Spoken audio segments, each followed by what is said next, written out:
Run! Go! Get to the Jibber Jabber!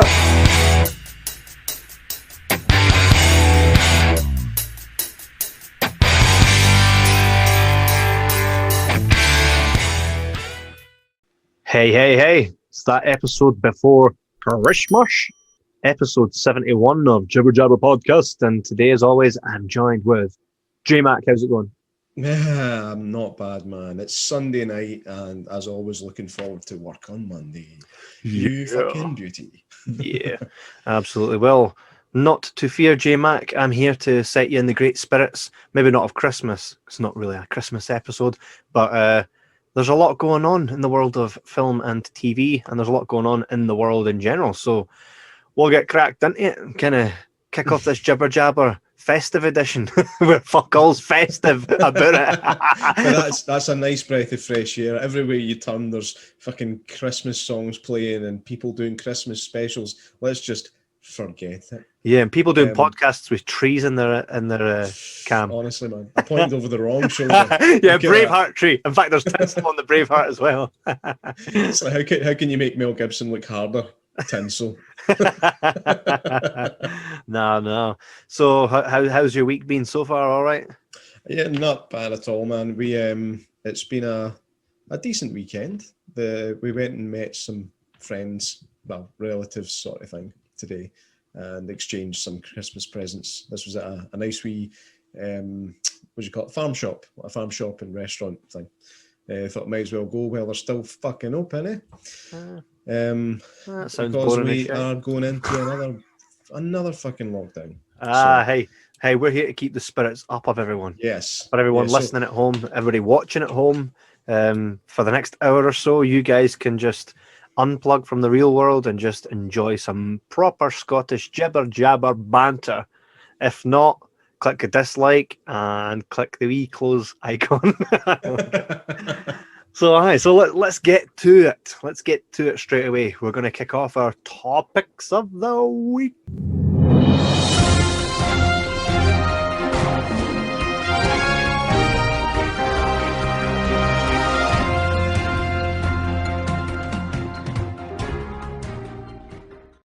So, topic of the week. We will kick this off with Tom Cruise and his crazy rant. Just for anybody that doesn't know, I'm going to kind of create a little bit of a picture here, wee bit of background, create some context. So Tom Cruise was on the set of the latest Mission Impossible. Like Fast and Furious movies, they seem to never end. So the latest one's Mission Impossible 7.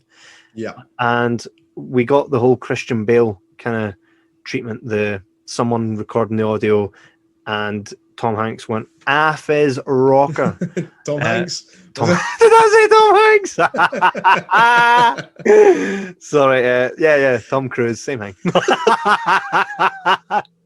Oh my god. So Tom Cruise went off his nut about people standing around a monitor, I believe, to review some footage or something, and then he went proper scatty. Should I include the clip here in the episode? Yeah, I think so. I think people need to hear it. Yeah, so here we go. I'm going to roll the footage now. You're the gold standard. You're back here in Hollywood making movies right now because of us. Because they believe in us and what we're doing. I'm on the phone with every studio at night. Insurance companies. Producers. And they're looking at us and using us to make their movies. We are creating thousands of jobs, you I don't ever want to see it again. Ever. And if you don't do it, you're fired. And I see you do it again, you're gone. And anyone on this crew does it. That's it. And you too, and you too, and you. Don't you ever do it again. That's it. No apologies. You can tell it to the people that are losing their homes because our industry is shut down. It's not going to put food on their table or pay for their college education. That's what I sleep with every night.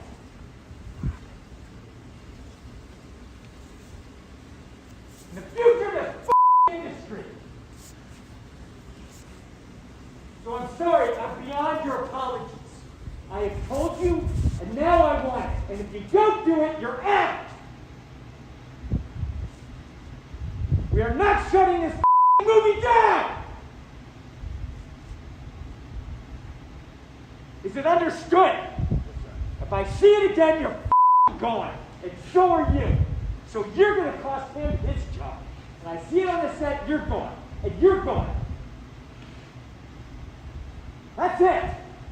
Am I clear? Do you understand what I want? Do you understand the responsibility that you have? Because I will deal with your reason. And if you can't be reasonable, and I can't deal with your logic, you're fired. That's it. That is it.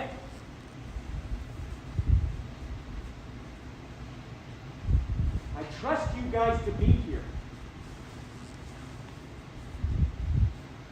That's it.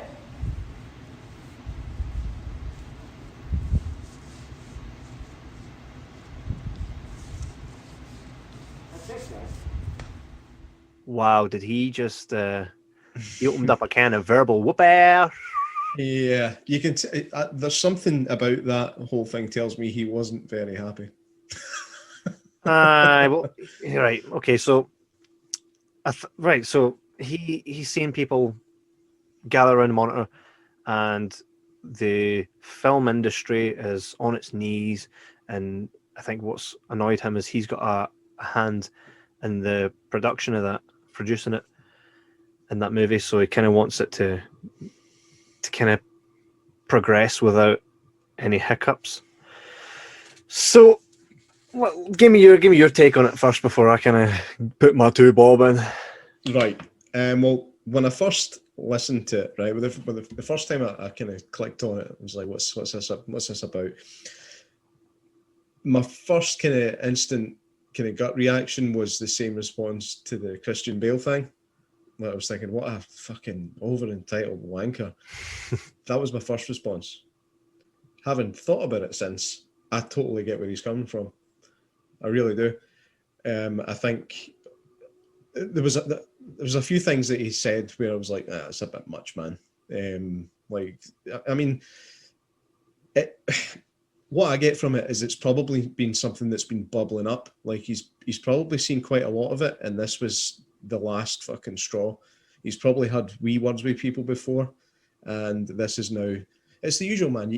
It's like everything else on the internet. All you get is the last bit. You don't ever see a build-up. You don't ever see a reason. You don't ever see the argument before things happen. This is just sensationalism. It takes the culmination of probably a million things that have happened on set, and eventually he's just fucking lost it. Like you said, he's producing the movie. He's in charge of the whole thing. We know what a producer does now, thanks to Carolyn Sinclair Kidd. Look at that. Sinclair Kidd, not my kid. We know that they basically do everything except direct the film. They've got a hand in everything else. So he's talking about how he's on the phone to studios and insurance companies and stuff like that. Obviously, these people need to know that the rules are getting followed, or it's his assets on the line. Well, it's Tom Cruise. It's probably not. You know what I mean? No, I wouldn't think so. But hey, you never know, right? But he's pushing forward with getting this movie made. If there was an outbreak on the set, could you imagine what would happen to the insurance costs for the movie to continue? If it could continue, it could shut it down completely. So, as a boss in that situation, I think I'd probably be just as raging. I've seen a few comments where they're talking about, but the way he spoke was ridiculous. You can't be swearing at your employees like that. That's a very recent thing, not being able to speak to your employees like that. Back in the 70s and 80s, probably even the 90s, you could get away with a lot more. Yeah. So by today's standard, certainly, I think he went too far. But I do kind of agree with his point of view on it. Yeah, like I was kind of thinking that myself, right? Okay, I understand this point, which makes sense. Fair enough. But if I was on a set, if I was working a job and someone spoke to me like that, I don't give a fuck who it is. He'd be getting slapped and put him back in his high chair. I know, but again, it's one. Imagine like you're trying to be in that industry. Do you want to piss off one of the most powerful people in that industry? Because he is. He's he's an absolute powerhouse. Of course, the thing is, it's not so much that like the people on the job should be following the rules. I mean, they're in a very lucky. I mean, they've obviously worked their way to be on that set, right? But not everybody gets to work on a set, and it's a very cherished role. So if it was me, I would be making sure that I was doing everything possible to make sure everybody was safe and that we could continue. But I think an element of what he was doing there was he knows he's Tom Cruise, so he thinks that's fine. I'll just speak to everybody like shit, and I can do it because I'm Tom Cruise. And nah, sorry, but I think there's ways of speaking to people, even so much as, you know, I would say call a meeting, call a socially distanced meeting, and have your say there, or have someone say it for you. There's also the way we could look at it, right? Maybe that has happened. Maybe it's to a point. Sometimes someone needs a good fucking telling. And again, there was no context from what came before. But if I had a boss speak to me like that, I tell them where to go when they deal with that shit. Mm-hmm. So if he wants to talk about professionalism, following the rules, maybe he should also take a leaf at his own book. Yeah, I mean, it's definitely flawed. The way he dealt with it is 100% flawed. But you're acting on human emotion, right? Which, again, I found myself in many scenarios where I've snapped, and then after the fact, I go over it and I'm like, right, this, and this I should maybe know I've done, but I stand by the point. And then I go back and I'm like, here, look, I'm sorry about the way I did, but I want you to understand, here's where I came from to get to that. You know what I mean? Mm-hmm. So I'm going to apologize for these parts of it, but understand what I was saying is very real. Fair enough. Yeah. That's just human error. And I think we can all be dickish. It's a natural thing, isn't it? Yeah. I mean, like I said, without knowing the entire situation, you're never going to be able to judge it right. I think he was right in chastising him for it. I think he was wrong in certain things that he said and certain threats that he made. But again, has he made these threats before? Or saying, listen, if this happens again, you're gone. Mm-hmm. And then it happened again. And maybe this is another chance he's given them. You don't know how many chances these people have had. So again, we're looking at it from an outsider's point of view. What would be really interesting would be if somebody that was actually there could discuss it. Well, on that note, 5 members of staff have quit.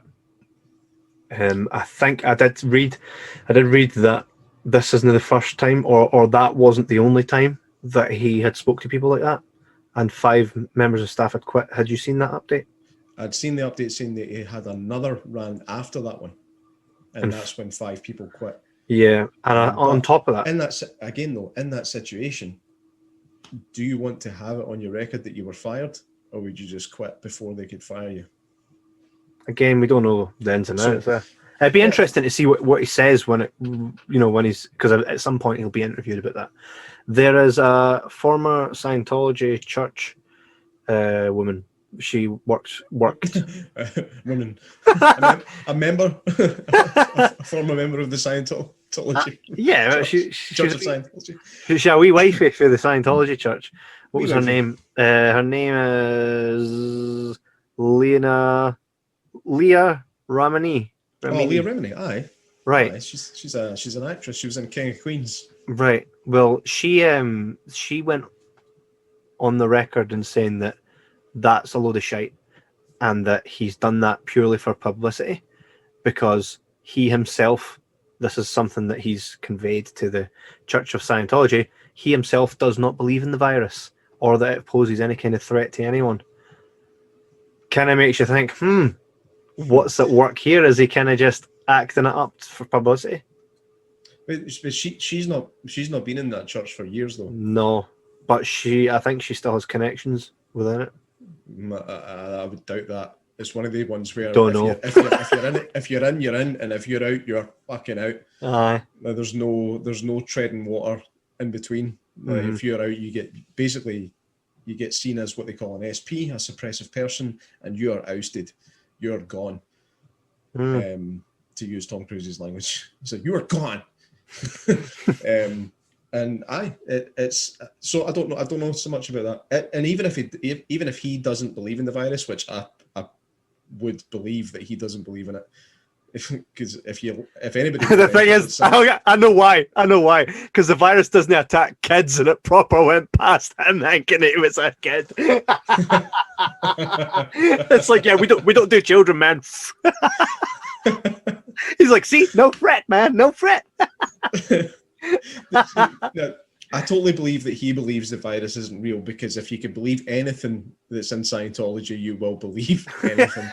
Honestly, it's the most fucking ridiculous religion in the world. The guy that started the religion, L. Ron Hubbard, was quoted as saying, "If you want to make $1 million, start a religion." And then he started a religion, right? And the stuff that they believe in this, honestly, you think God and Jesus and the devil's fucking daft? Listen to the stuff they believe in Scientology. It is hilarious, man. Jordan, just while you say that, do you have any plans to kill yourself? Right now? At any point in the near future? Depends on the situation. All right, this was meant to be your point where you go, no, so that if you show up dead for mocking Scientology, people could use this in the conspiracy to say, like, they done him in. See, he wasn't planning to kill himself. All right, I have no plans to kill myself. Edit that in. So if Jordan miraculously turns up dead, it was for that statement. No, I mean, I think there's certain situations where suicide is justified. But nothing that I can think of right now. Like, I was watching Fury. You ever seen Fury? I think so. With Brad Pitt. The World War II movie. No, seen it. It's really good, man. It was like it's tried to be Saving Private Ryan. Didn't quite get there, but it got close. It was a decent movie. And there's a bit in that where there's a guy there's a soldier that basically gets set on fire during an explosion. I think it's a liquid fire. Something's on him, so he can't get the fire to go out. So while he's lying on the ground burning, he just pulls out his gun and blows himself away. That's a good situation to kill yourself. But I can't see me having any reason to be set on fire like that. So headlines a month from now: J-Mac from the famous Jibber Jabber podcast spontaneously combusts and blows his own brains out. I remember the first time I found out about spontaneous combustion. I was like, this can't be real. Imagine just sitting like watching Coronation Street or something, then you just go on fire. Oh! You can't have set myself on fire. You can't have spontaneously combusted. Imagine that. He's like, oh, I shouldn't have ate that curry last night, man. Spontaneous combustion. So I do believe that he believes the virus isn't real, but he still is clever enough to know that most people do, including studios and insurance companies. And without those people behind him, the film's not getting made. So he still has to enforce the rules.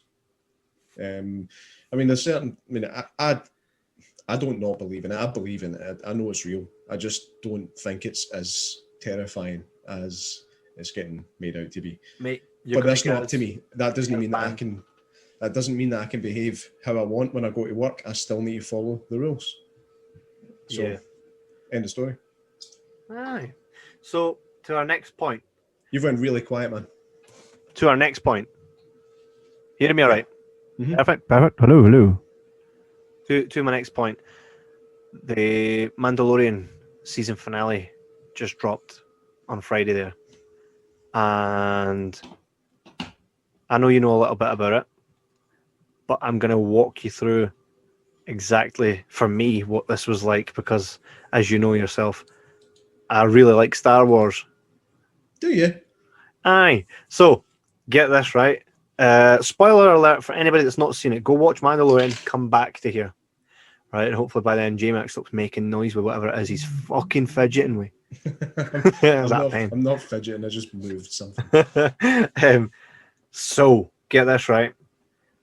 You don't mind me spoiling this for you? No, it's all right. Go ahead. So, at this point, Grogu, who is Baby Yoda, right, has been captured by Moff Gideon, who is Gus from Breaking Bad. Plays a great bad guy. they're using Grogu's blood to what we think to bring back Palpatine. Now, the 2 episodes previous, right, episode 6, they placed Grogu on a Jedi kind of temple thing, and he done this whole "come and find me, Jedi" kind of "come and find me, Jedi" kind of thing. He sent out a signal to any Jedi in the galaxy to come and rescue him. And then they got stolen by Moff Gideon. Then Mandalorian went to get him, and Mandalorian's in Moff Gideon's spaceship. And then there's these Terminator-like, imagine Darth Vader, but chrome-like, with red eyes, but made it like T-800, right? Okay.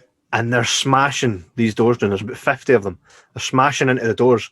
Moff Gideon's kind of like caught, and he's like, oh no, looks like when they get in, you're all dead, bar me, right? And they're like, oh well, we're pretty much done. So they're waiting on these robots coming through. They know they're going to get done in. And then all you see is this X-Wing flying past the spaceship, right? And you're like, Nafe. I'll show you my reaction. So here's me just watching it, right? And then I went,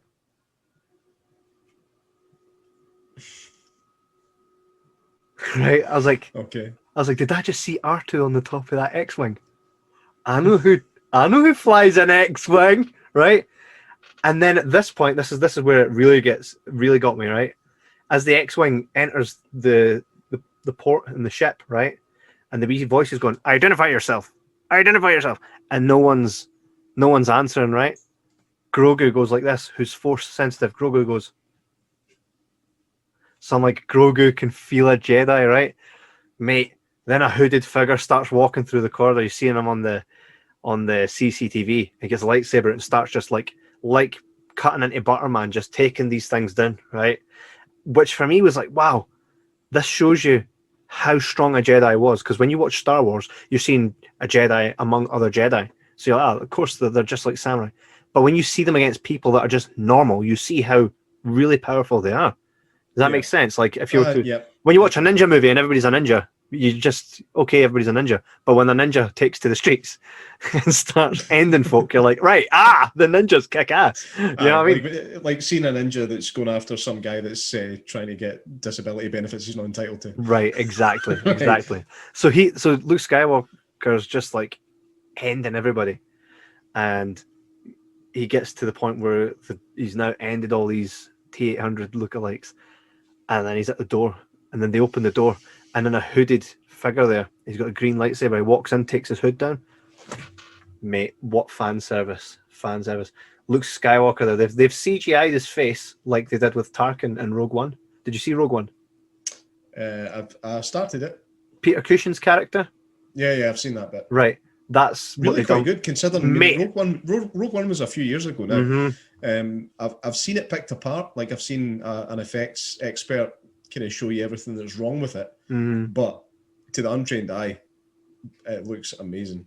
Yeah, my dad told me about it beforehand. Actually, he's like, I had to double take. I was like Peter Cushing. Yeah, man. I thought he was fucking dead. Yeah, I know. Well, here's the thing with the Mark Hamill one, you can tell it's not as good as Peter Cushing's. I will say that. Right. But I'll take it. I'll fucking take it. Do you know why? Yeah.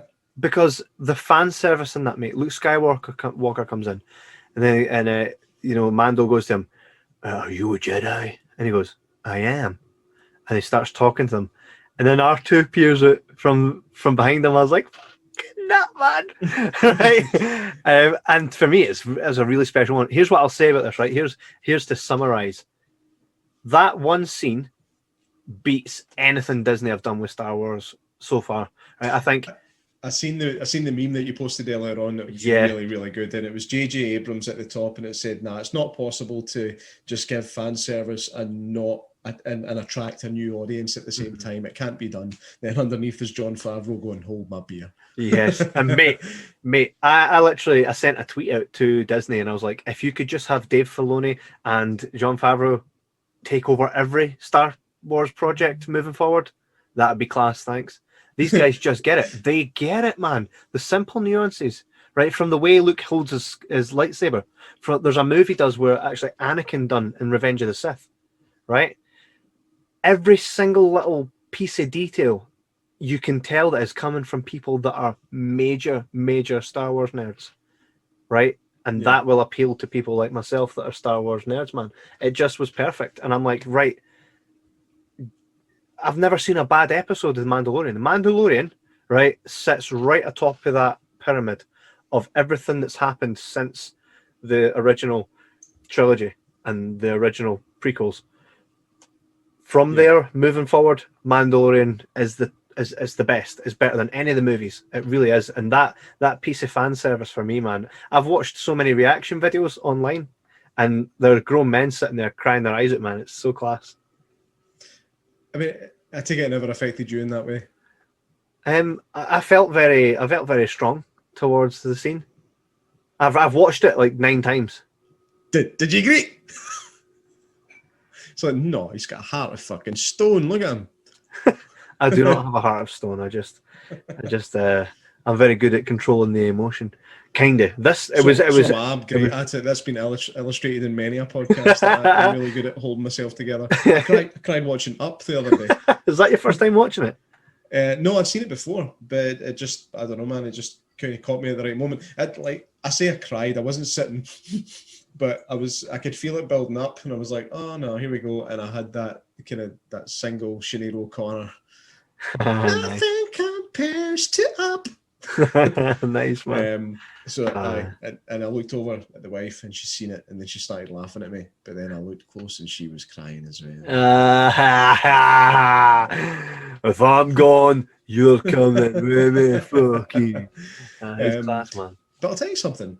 I thought the last time I watched Up, I thought the movie opened with a dialogue-free sequence of them getting kind of meeting and getting old together and dying.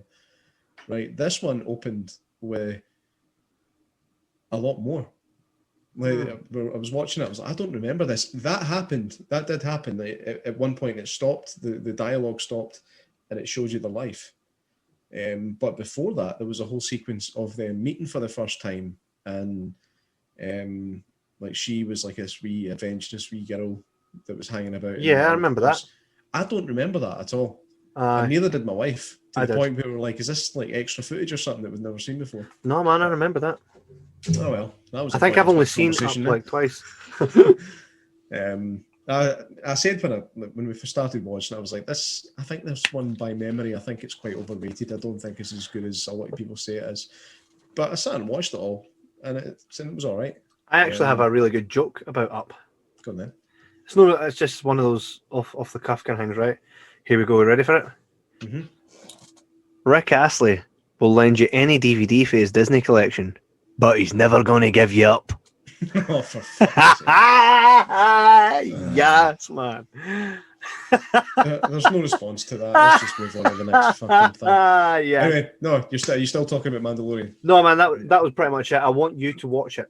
I know that you're what I would call a bath toe dipper, which is where you kind of dip your toe into Star Wars, but if it's not the right temperature for you, you take it back out and you fuck off.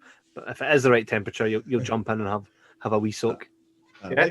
Like I told you at the time, man, that the newest Star Wars movie was the only film I've ever walked out in the cinema on, and I've seen some shit. You've seen Last Jedi and you didn't walk out on that? No, but I bought that. Right. I bought that to watch it on Amazon Prime. I actually paid full price for it to see it, which was uncharacteristic as fuck for me, because obviously I'm not a big Star Wars fan anyway, but I was like, no, I need to watch this. And so I paid the full price and I watched it, and I did quite enjoy it. But maybe it's because I'm not a Star Wars fan, I enjoyed it. Yeah, that's probably the case. This could do a whole episode on the fact that I'm not a Star Wars fan. You know, we could do a whole I prefer Star Trek. Well, we could do a full episode on exactly why Last Jedi was shite, but I think that's something we'll need to get David Paulus back on for, because when I had watched Mandalorian, I messaged him and I says, have you watched The Mandalorian? And he was like, not yet, I just woke up, I'm about to, because obviously there's a time difference with him being in the US.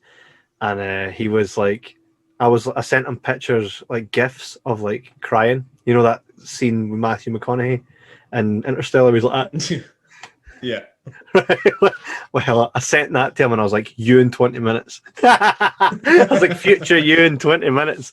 And then after he sent me back, he was like, you were fucking goddamn right. I was like, I know I was. He was like, my mum's asking why I'm crying.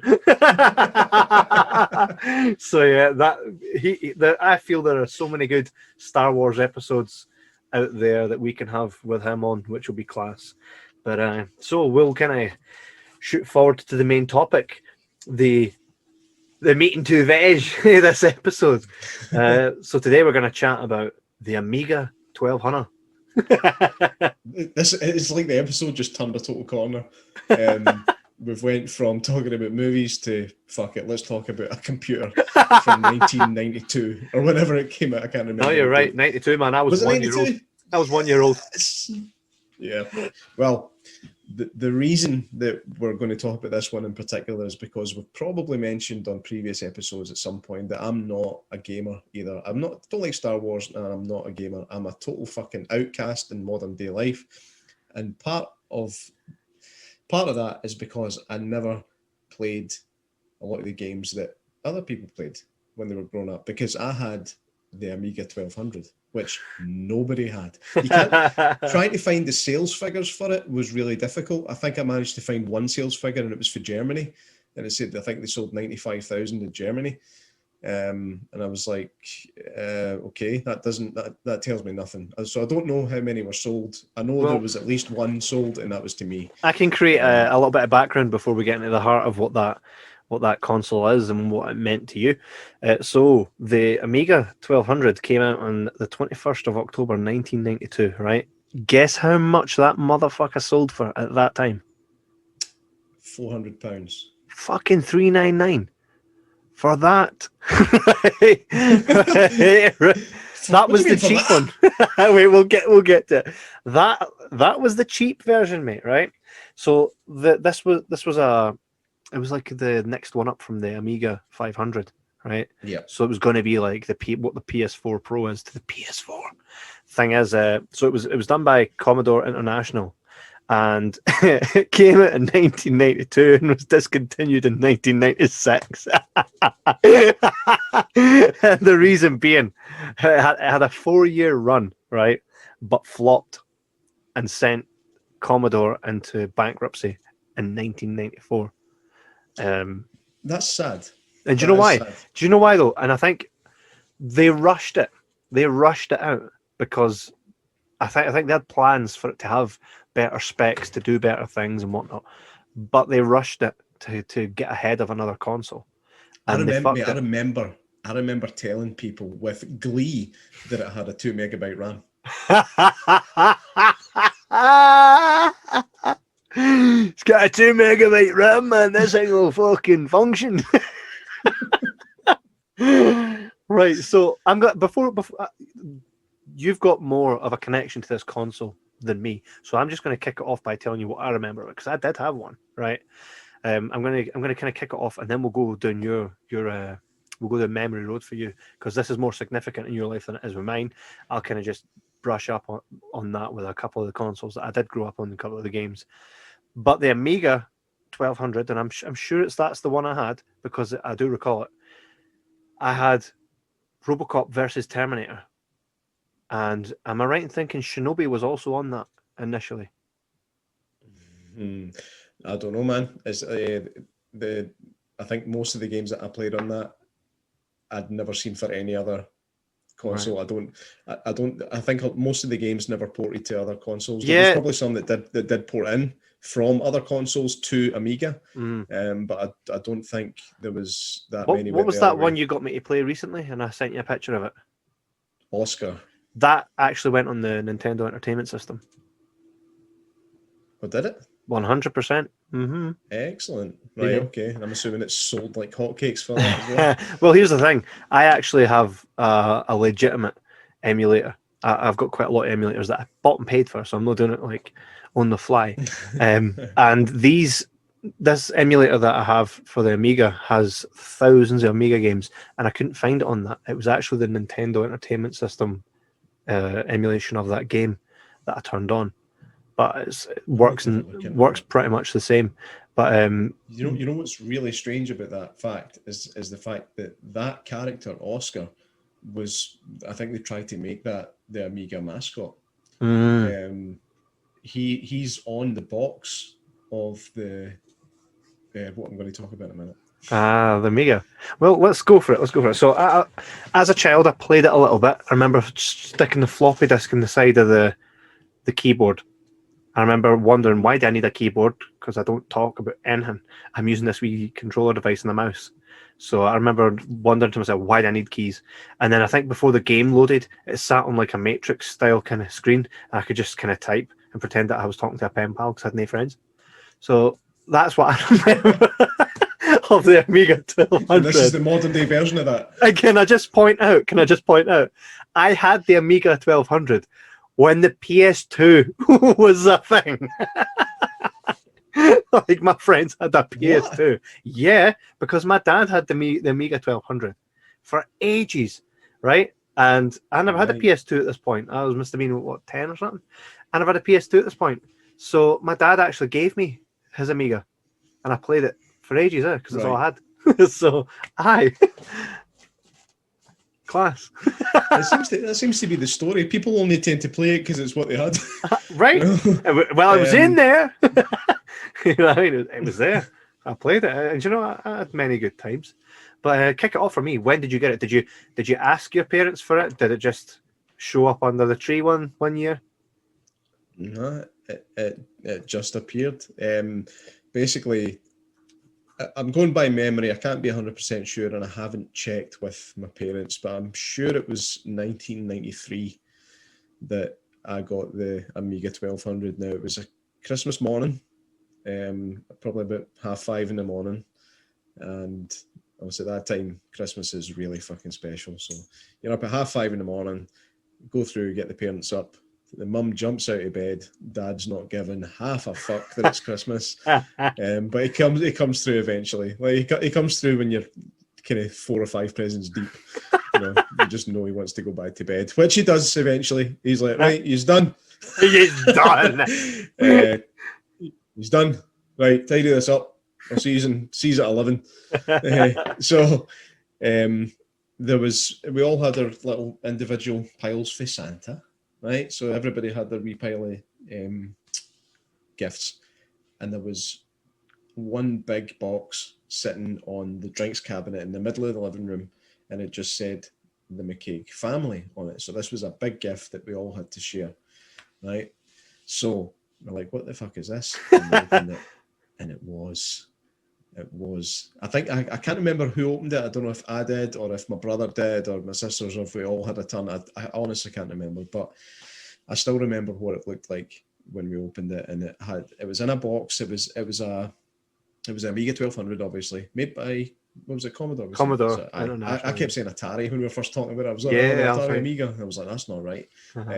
So we had the Desktop Dynamite box. That's what it was called. And that was basically the package that came with the Amiga 1200. Because the Amiga 1200 itself is just a unit, but Desktop Dynamite was the kind of all-encompassed package that it came with. So it came with 2 games, which were Dennis, based on your favourite childhood movie, and Oscar. Now, the excitement of finally having a computer to play was unreal, because it was something we never had as kids, was consoles. I know my older brother had a Game Gear at some point, but like a sit and play it on your telly console we never had. So proper excitement. And I just remember opening it up and seeing it and like, what the fuck do I do with this? Because it's a big keyboard. It's like I've seen consoles at my pals' houses. They never had keyboards. So is this have they bought us a word processor? You know, I mean, that was. But once I started playing the games, I instantly fell in love with it. Oscar is possibly the most colourful game I've ever seen, to the point where it's daunting when you look at it now. It's like there's just colour everywhere, and it's no as good as Mario or Sonic, right? But to me, it was 10 times better than any of them because it was mine. You know? And that's what makes all the difference. That's where my feelings for this console come from, is the fact that it was mine and I had it. And eventually it did kind of end up being my computer. The girls weren't really interested in it too much. And then I got to the point where I was having to get my time limited on it. Because I did get proper gamer rage at the age of 7, you know. So it's probably a good thing that my time on it was curbed to some extent. But like I said, I remember that. We were just saying about the 2 megabyte RAM. I remember telling people about that, and it was actually quite impressive that it had a 2 meg RAM. And I can't remember if it was a 16-bit or if it was supposed to be 32 but didn't look. But I think it was 16, based on the games that were on it. I think it was a 16-bit, and it was joystick play as well. I remember that. I'm sure it did have a gamepad as well. Is that what you call it? Gamepad? Controller. A control pad. Just a controller. Control pad. I recall mine having a black joystick with had a red button on the actual stick and then a red button on the right. And I remember playing Rambo as well. Rambo. I had Rambo for it. And do you know what's funny? I never called it an Amiga 1200. I called it a Commodore. Right. Do you know what, actually, that's one thing I wanted to say is that the name, the Amiga, actually sounds kind of cool. You're like, I've got a Commodore Amiga. You're like, that sounds cool. Do you know what Amiga means? What? Female friend. Closest thing to it. So if I was to say the words to you, Commodore Amiga, and like Commodore female friend, you'd think of the fucking robot for Rocky 4. You know what I mean? Yeah. The Amiga. Why is it how can you call that a female friend? See, it makes apart from the fact you stick things in it, that's the only thing that it makes any sense with this. Well, think about it. It was basically a machine identifying as a woman back then. Pronouns, pal. Exactly.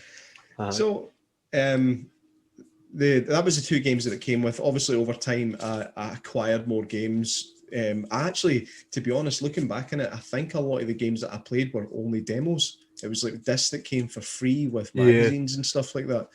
Because I remember playing Alien Breed 2 a lot, but it was only one level and you could only get so far. But I played it for hours on end, just repeating it over and over again. Alien Breed 2 was such a fucking good game. And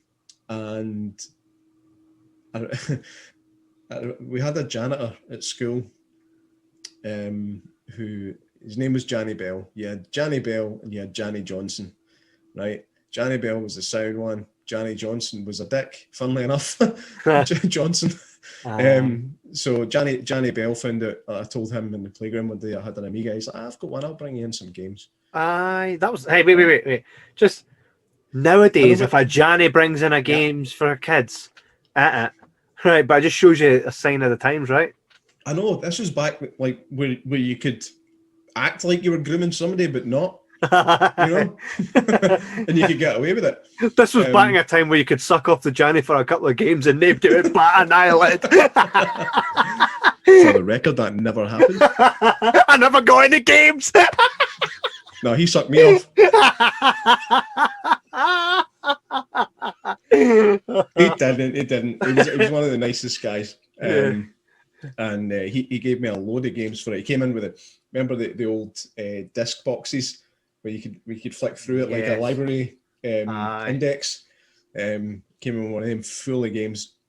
And I'm trying to remember the ones I played a lot. That must have been like Christmas. What a decent guy to just give you games. It was great, honestly. And he also gave me a disc that was full of cheats for the games as well. Now, you had to put the disc in, read the cheat, write it down, take the disc out, put the game in, and do the cheat. Thing is, is he still alive? I don't even know, to be honest. I mean, I'm old as fuck now, so there's a good chance he's dead. Johnny Johnson's definitely dead, man. He was unhealthy as fuck, man. He was about 5'2" every direction. Aye, but Johnny Bell, nice guy, really nice guy. That's so So nice. had all the games, and I used to play. There was RoboCod, which I think was actually on other consoles as well. Mhm. RoboCod. You get it for there was a PlayStation 1. Really, Mhm. there was a game called Putty where you were a wee blue ball of putty, and you just had to get around, and like your attack was like the front of that character, which was just a wee ball with two eyes, but the front would turn into like a hammer shaped thing or an anvil shape and just kind of fire out and knock things away. There was that. There was Total Carnage, which was kind of like Rambo, I think. So it was I don't know if this is the right term, but I know you get side scroller games. This was what I would call a top scroller. So it kind of came down like that, and you walk up and kill the baddies. Yeah. But it was really bloody, which was unusual. I did have Mortal Kombat for it, the original Mortal Kombat, which is still possibly one of the best games ever made. Well, fuck, what else? There was a game called Walker, which I only found out when I got older. I think it was looking at. I think it was like a cross between Ed 209 and a Walker from Empire Strikes Back. An ATSD. What's that? An ATSD. Or an AT-80. One of the big. I don't know. Is it a big square thing with big legs? The thing that they trip up with the AT-80 cable, right? So kind of like a mixture of those two things. But again, that was a really bloody game. So you played as that, and you were fucking just machine gunning the shit out of these wee characters that would run on. Yeah. And it was, the game was almost like it was totally in black and white, but there was red blood. so there was that. There was a really awful fighting game called Body Blows. Now, Body Blows, wow. I remember playing it maybe 2 or 3 times, and one of the major issues that you had with it is the fact that you had to change discs when you were playing it. Now, it wasn't uncommon for games on floppy disks to come with multiple discs. That was that was the way of it. But you could, you would choose your character, and then it would say, okay, you're fighting, I don't know, Jimmy Johnson, whatever his name is. And it would come up loading. Then it would say, change to disc 2. You're like, all right, cool. Loading. Change to disc 5. What the fuck? Open. It's something you get 3 or 4 disc changes before you can actually start the fight. Wow. And then, once you, depending on whether you won or lost that round, you'd have to change the fucking disc again. So you really didn't want to lose? It was an absolute pile of shit. God. So people complain about loading times now. Oh, unreal. Absolutely unbelievable. But the games were just so playable. There was another game called Doofus, which I don't know, probably wouldn't be allowed now because it's offensive in some way. Platforms. The platform games on the Amiga were its bread and butter. The Addams Family, that was a really good game. Again, I think that was ported from or to other things. Mm-hmm. You played as Gomez, and you just had to run about collecting hearts, which makes no sense whatsoever. I don't remember him ever collecting hearts in the movies. Well, the thing is, he's quite the Casanova with his wife, though, isn't he? That is true. That's true. Actually, I watched the Addams Family, the film, a few weeks ago. They two are fucking sexual deviants, like mate, absolute deviants. None of it's on camera, but the stuff they say to each other, you know that there's a chest full of really dirty stuff under their bed. It's probably smelly. Just a bit. So, like I said, eventually I had to get my time limited on it to a maximum of 2 hours in a day, because I would just play and play and play and play. And like I said, I just loved it. I loved everything about it. And as much as I knew that there was a lot better out there, you couldn't convince me of that at the time. You couldn't get me to admit it, basically. Yeah. It's like fuck that. You need to get yourself a SNES or a Mega Drive or a Sega Genesis, man. And I'll be like, no, I've got an Amiga. I used to love saying it. I've got an Amiga. You've got a what? My granddad's got one of them. See, for me, growing Is that that thing on the frame with all the wee balls that you use to count? yeah. For me, obviously I had the Commodore, and I'm kind of going to walk you through a little bit in my my progression of consoles, and I don't even remember how I got most of them. So I started off with the Commodore, and then I moved on. My brother always had the consoles, and I would play with him. So he had the Sega, you know, the original Sega where you flip it open and shut. It's like a, oops. You push the bit open and then put the game in, and the games were just square and they were black with a red tag at the top, right? So that's where we played Sonic. Was it a Master System? Aye. The Sega Master System, so it was before Mega Drive. Yeah. Right. And then we'd get the Mega Drive. We played Streets of Rage.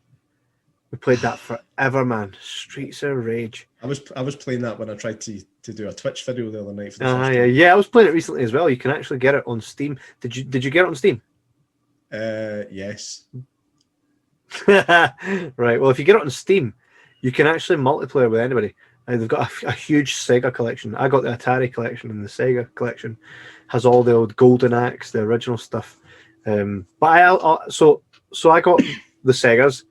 Then we moved on to Nintendo, and then eventually PlayStation 1, Game Boy, and right now I still own, as you can probably see from behind me, I've got a lot of games, old retro console games. I still own majority of the consoles that I grew up playing. GameCube, I've got Game Boy Advance, Game Boys, Pokemon games for the Game Boy, which was the thing to have for the Game Boy. I do not have a Game Gear, but I'll probably get one at some point. But what I would suggest to anybody that likes to play consoles of old, get yourself a Raspberry Pi. There's like 10,000 games on this thing. The thing is like this size, right? You plug it in via HDMI to your TV, right? And then you get a little controller like this. You can either buy them on eBay or whatever. Here's a PlayStation 1 controller with a USB at the end. Plug that in, and right away, you play any game on any console using this. So if you imagine you're playing Amiga, you're still going to use these to walk on the Amiga. You've got your action button, and then you've got your secondary button. That's all you really would use on it, you know? Yeah. If you're playing a Nintendo, these would still work as your color buttons, right? Nintendo, again, another USB connected Nintendo, right? You plug this into the side of the Raspberry Pi, right? Does it come with these, or do you need to buy them separately? I got two of these with the Raspberry Pi.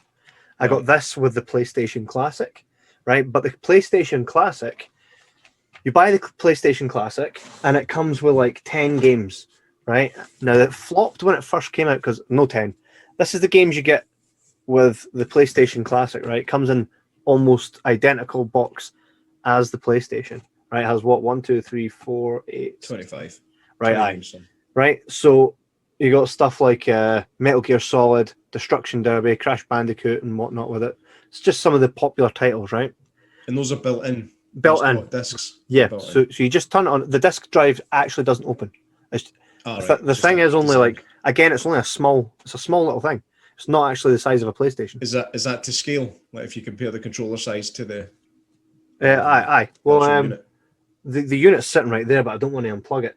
The unit itself is about that size. Right. So it sits neatly under your thing. Again, HDMI. Then you plug in a wee controller, right? So you buy this for about 50 quid.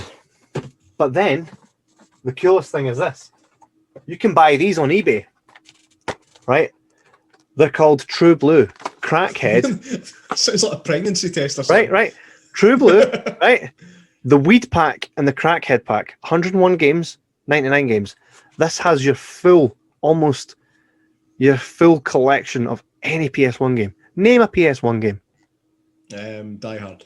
On it. I'm telling you, these have Pandemonium. On it. 1 and 2. I never played 2.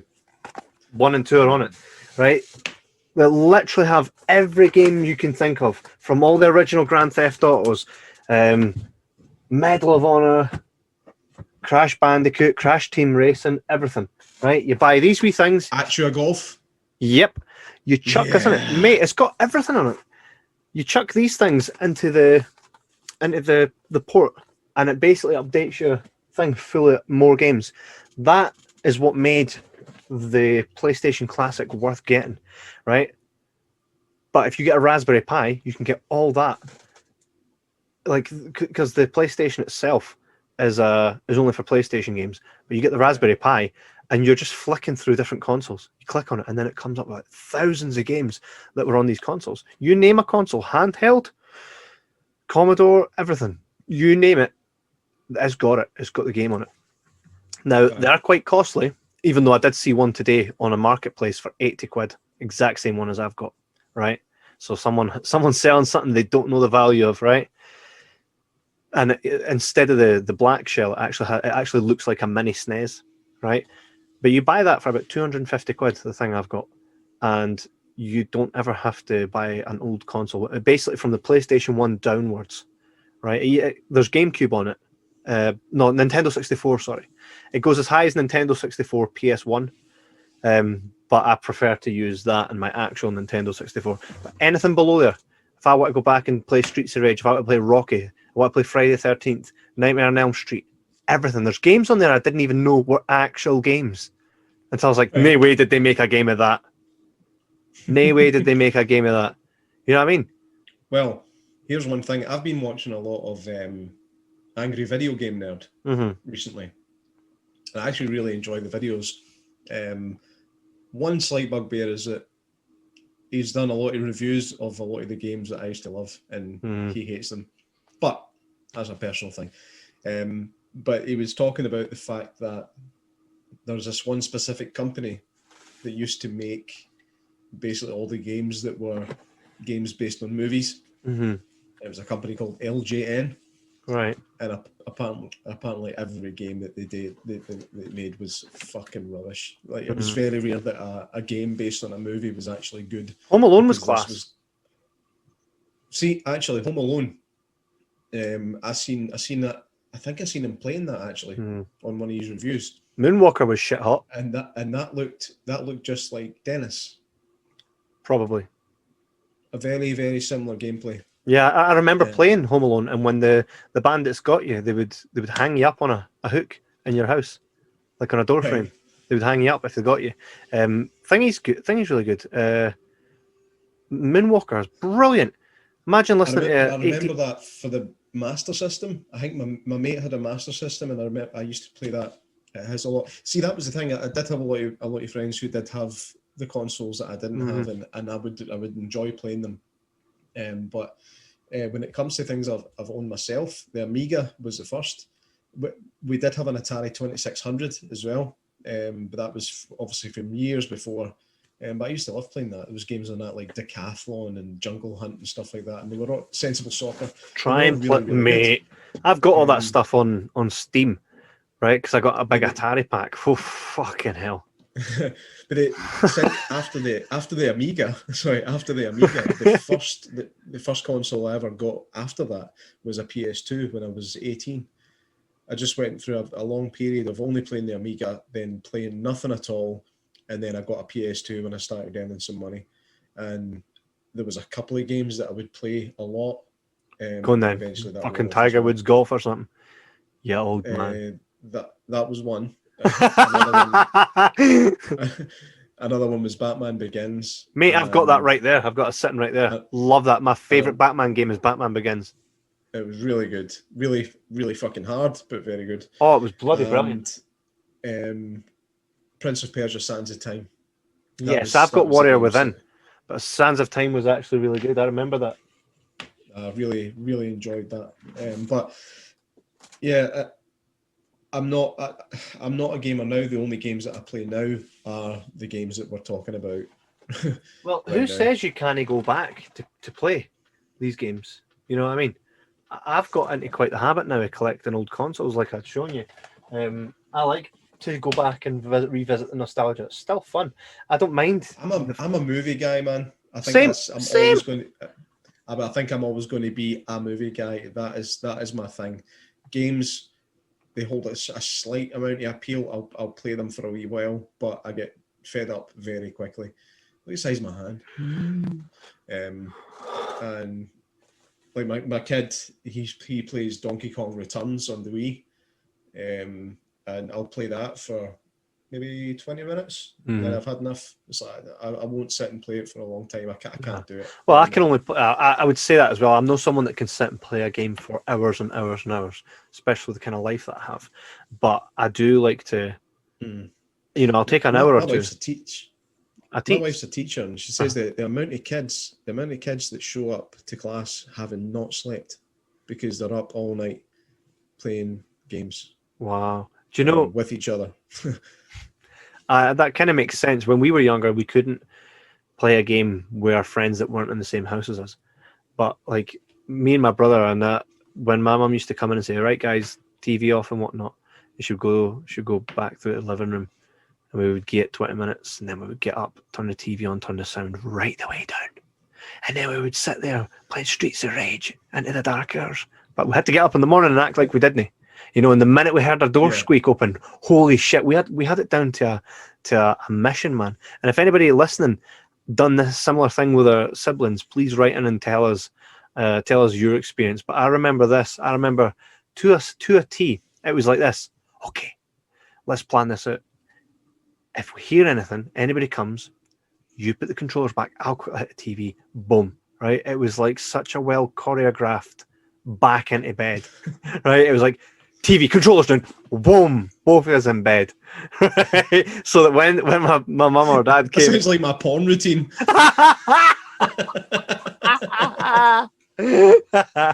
Except it's not the controller I have to put down. Fuck's sake. Okay. But yeah, that used to be a wee routine, and I look fondly back on those wee memories of just sitting in front of an old box TV. Remember I used to turn the TV on, it'd be static. You've not tuned that in, right?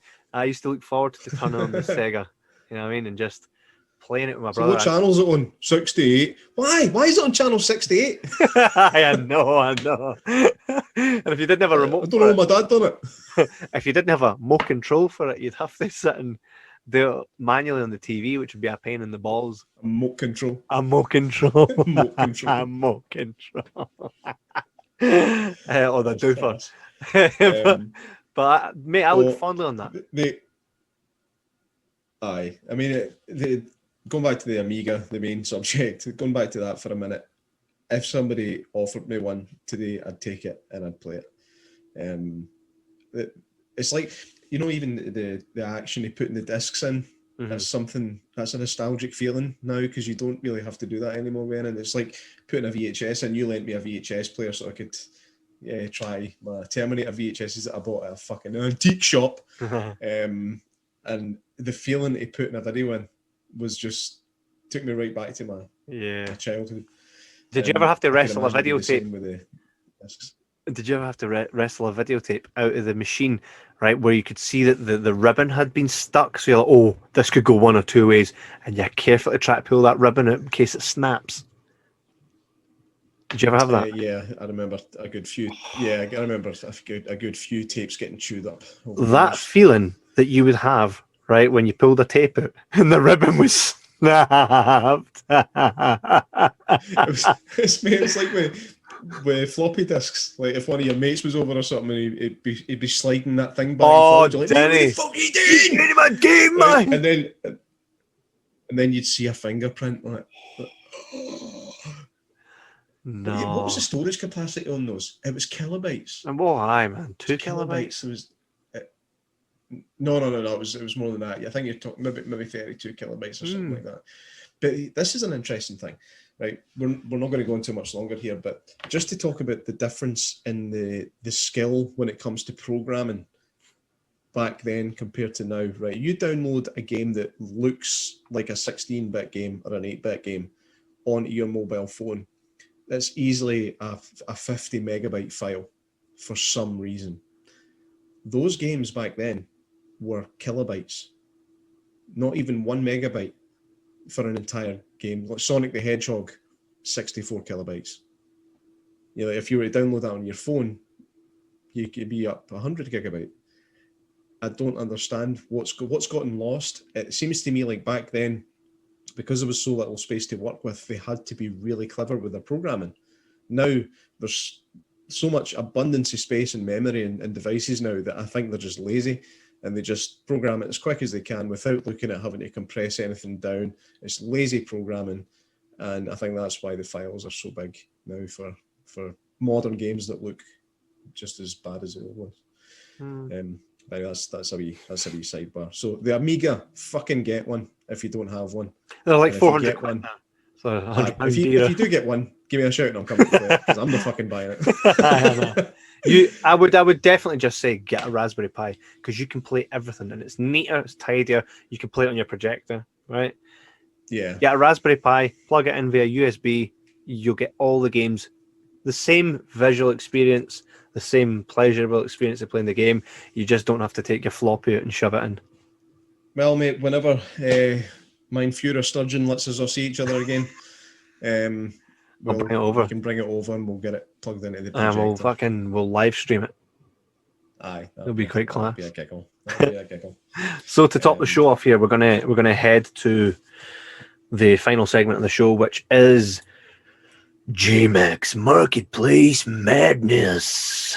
Oh man, here we go again. Some more gems from the fucking dull fuckery that you get on Facebook Marketplace pages. Now, we've discussed a few times now what this is, so I'm not going to go into it again. Anyway, Marketplace, people selling shit they don't want anymore, right?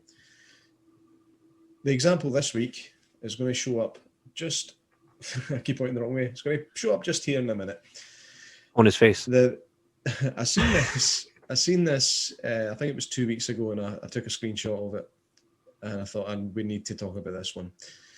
This is the quirky storage chair. That, my friend, is a fucking chair. It's not quirky. And just because you can put something under it doesn't make it storage. I could put. I think I'm sitting on a piano stool right now, right? But it's got legs with gaps in between them. It's no a storage piano chair. It's a fucking piano chair. It's like quirky. It's not quirky. Look at the fucking nick it. It's howling. There's nothing nice about that at all. Quirky's a nice kind of modern way of saying it's a bit minging, but you get used to it. But putting a box of cider under it doesn't make it storage. Have a wee think to yourself before advertising your shite. Jesus Christ, man. And that was probably quite a mild example. I seen somebody trying to sell a slow cock. I think it was supposed to be a slow cooker. Red slow cock for sale. Like, that sounds interesting. But I've got a big bank of these that we'll use up on future episodes. But I recently saw one thing that kind of trumps your ones, right? And I don't know if I'll have the picture of it, right? But get this. Someone was on the marketplace selling a convertible Peugeot 206, right? Right. Do you want to know why it was convertible? Because they'd sawn the fucking roof off it. I was like, that's not convertible. In that case, every car's a convertible. Fucking cut the roof off it. I'm like, how could you tell? Was there like saw marks? Mate, it was like square. Man. I was like, oh no. I was like, that's not convertible. But then, do you know what? As well, I see people. This is kind of my bugbear on the marketplace. This is free to anybody. It's a rocking horse. Needs a good fucking scrub, but free to anybody that wants it. Needs a good scrub. Scrub it then. Right. Here's a bag of what? size 2-year-old clothes. Just need cleaned. Clean them then. that really bugs me, man. Fucking laziness, It man. really does. I don't understand that. If you're going to sell anything, you clean it first. If somebody's coming to look at your car, if you're selling it, you clean it first. Somebody's coming to your house, you try to sell it, you clean it first. Trying to sell a pair of shoes that have been through cow shit, nah, they'll be fine. Aye, still wearing them as she's advertising the fucking thing. Right? But my It's when they're wearing them, they advertise and say never been worn. I know, for fuck's sake. It's like, you're fucking wearing them. My daughter's growing. Obviously, she's growing. She's 1 year old, right? So we always make sure that any clothes that she's grown out of, which she grows out of, obviously, often as hell. My wife will wash them, fold them, put them in a bag, and say, "Who would like these?" You know, because obviously, no, everybody's in a position where they can get their kids' clothes. It's just the world we live in. So we'd rather give them away than bin them or even sell them, right? So we just offer out bags of clothes for free, but they're washed, they're folded. You know what I mean? Fucking just need a good scrub. Fucking bin it then. I know. You know what I mean? I've actually got one more here I need to tell you about. I'll send you it so that you can put it right there, right? But this is somebody trying to sell an old Garmin sat nav, right? Now it says it's advertised as new GPS of car, right? Which is terrible use of English anyway. New GPS of car. Now you would think it was impossible to misspell GPS. No, it's not. New GPS of car. New they got right. Of and car they got right. GPS is spelled GIPIES. JPs. JP. GPS. GPS. It's JPIS. GPS. Gippies. For anybody that's listening to this, watching this, if you go to your local marketplace and see any of these disastrous sale pitches, please screenshot it and send it to jibberjabberpodcast@gmail.com or jibberjabberscotland@gmail.com or any of our socials, Instagram, Twitter. Just smash it to us along with a review of whether you enjoy their episode or not. I just want to say a big thank you to everybody that has been listening throughout the last 2 years. Recently we posted some stats. We're doing not too bad as a podcast, a lot further on than what I expected us to be at this point. So we got you guys to thank for that. So thank you. I know you guys are listening because I see the stats. So if you could do me a favor and just let me know the parts you like about the show, tell us about the parts you maybe don't like so we can do more of that, and we'll kind of just keep rolling the ball. That's it. It's been a great journey so far, and we'll keep it going as long as you guys want us to keep going. And beyond. Aye, exactly. Because if they're like, yeah, we've had enough now, I'm like, cool. So the next episode. So this will actually be the last episode before Christmas. So we'll do this episode, and we'll maybe do a wee special one to see the new year in, if we can get that sorted. We'll maybe do something special, maybe highlights of 2020. That'd be a good one. Have you seen Jim Carrey? He's given a speech, and he says, just before I go any further, I want us to all just take a minute and close your eyes and meditate on the past year. And he just goes like this. Ah! Yeah. Maybe we'll do a wee 2020 retrospective. Maybe we'll try and turn something negative into positive and kind of highlight all the positives throughout 2020.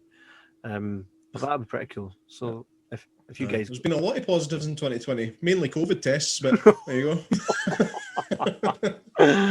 Fucking. So if you guys join us next week for the next episode of the Jibber Jabber podcast. We've been loving bringing this stuff to you guys. It's a good catch up for us, and we love to talk jibber jabber on the airwaves.